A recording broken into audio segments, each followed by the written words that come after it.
top stories of the news. Daisy Allison Madueke's bribery trial resumes in London court. Onitsha main market traders reopen shops in compliance with Governor Soludo's directive. On the foreign scene, Israel reopens border between Gaza and Egypt for a limited number of people. Good afternoon and welcome to Spring News at 12 on Western Spring Television. My name is Olufemi Alube. The proceedings of corruption and bribery trial of former Nigerian Petroleum Minister Daisy Allison Madueke resumed this morning in a London court. Allison Madueke denies charges relating to alleged misconduct while overseeing Nigeria's oil and gas sector. But prosecutors claim she received cash and luxury benefits in exchange for influence over energy contracts. The case has major implications for accountability in the global energy industry. Moving on, some suspects arrested and linked to the killings in Yelwatja, a town in Benue State, will be arraigned today before Justice Joyce Abdul Malik of the Federal High Court sitting in Abuja. In a statement on Sunday, the Office of the Attorney General of the Federation and Minister of Justice assured Nigerians that justice will be ensured in the matter, sending a strong signal to enemies of the country acting under any disguise. The special advisor to the AGF, Kamaruddin Ogundele, in a statement said the arraignment comes after a painstaking investigation and collaboration by government agencies. In June, gunmen attacked the Yelwata community of Guma local government area of Benue State, killing scores and leaving hundreds displaced. Thereafter, security operatives announced that they have arrested some people in connection with the attack. 80 worshippers who escaped abduction during a bandit attack at the Kurminwali community in a Kajuru local government area, Kaduna State, have returned to their homes. However, dozens of others remain in captivity as security operatives intensify efforts to rescue the victims. This is according to the village head Ishaku Danazumi. Armed men stormed the community during a church service in January 18, abducting several people and forcing others to escape for safety. He said that the returnees were hale and hearty upon their return, adding that 86 other worshippers are still in the custody of the kidnappers. Security sources attribute the return of the displaced residents to intensified military operations targeting bandit hideouts across Kajuru and nearby forest corridors. The spokesman of the State Police Command, Mansur Hassan, said the divisional police officer of Kajuru had visited the community where he saw the victims, after which they were profiled and debriefed. In another update, the Minister of Defense General Christopher Musa, retired, has said he was one of the targets of a coup plot and was meant to be shot by the orchestrators. General Musa stated this in a news chat on Sunday evening, days after the military said 16 officers arrested last October will face trial over an attempt to overthrow President Bola Tinubu. General Musa, who is the immediate past chief of defense staff, said he was also a target, revealing that he was supposed to be arrested and if he refused, he was to be shot. In October, the military arrested 16 officers over acts of indiscipline and breaches of service regulations. But last week, authorities said a number of the officers were plotting to overthrow the government.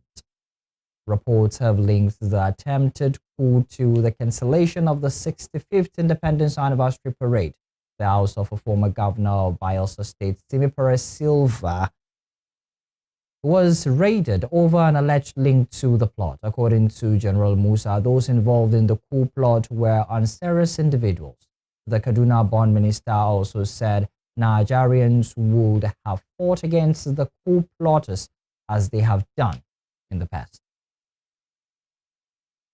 Here in Osun State, the House of Assembly has raised the alarm over what it described as the illegal handling and diversion of billions of naira belonging to local governments in the state by those it referred to as court-sacked or progressive Congress chairmen. The Assembly alleged that about 50 billion naira have been illegally disbursed while local government workers across the state continue to endure unpaid salaries and prolonged neglect.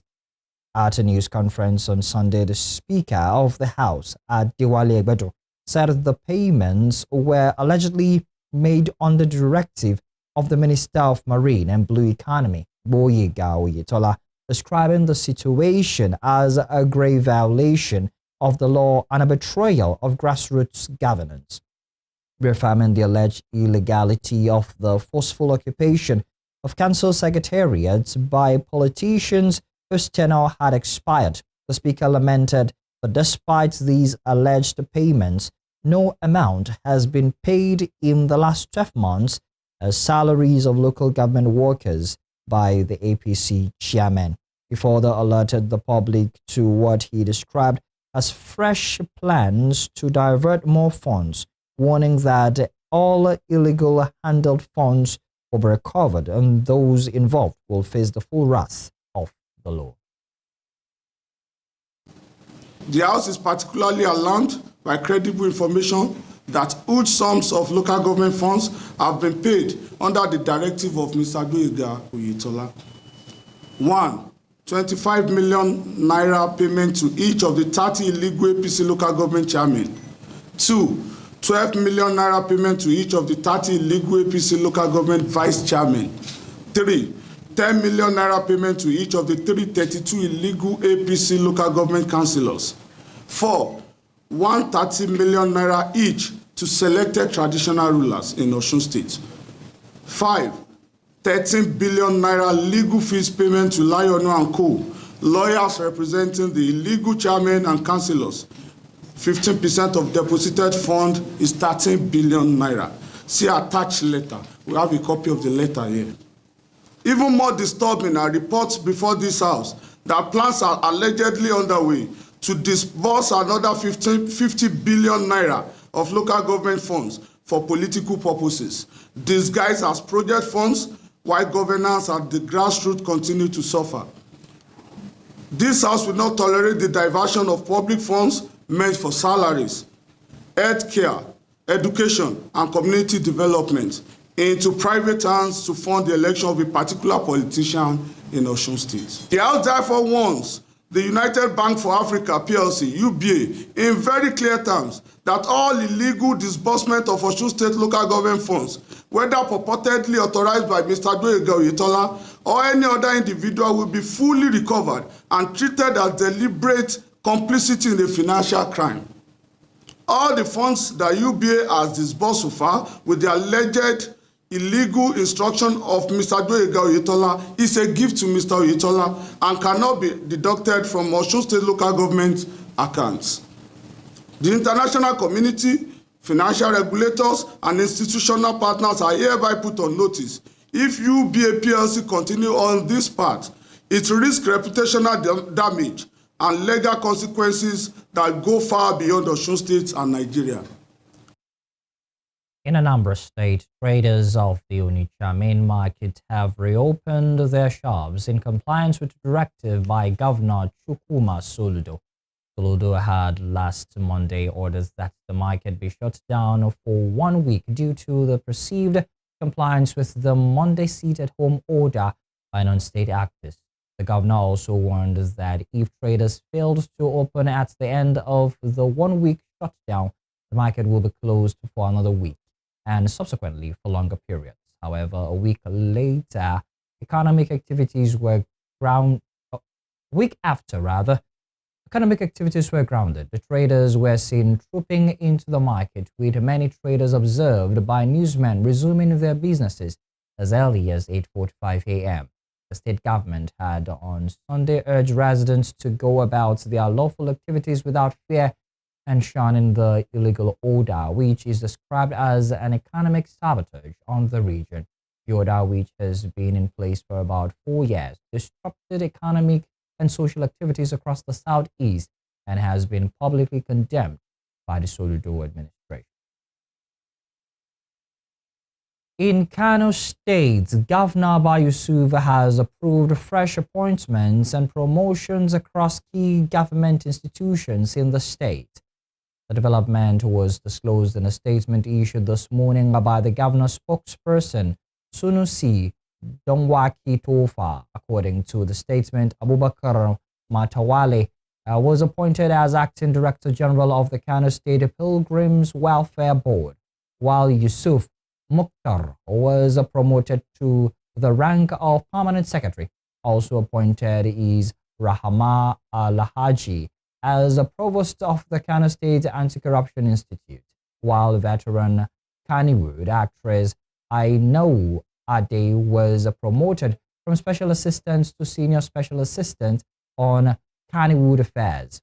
The governor urged all the appointees to justify the confidence reposed in them through hard work, transparency, and loyalty to the state's first agenda. You're watching Spring News at 12 on Western Spring Television. We'll be right back to the Spring.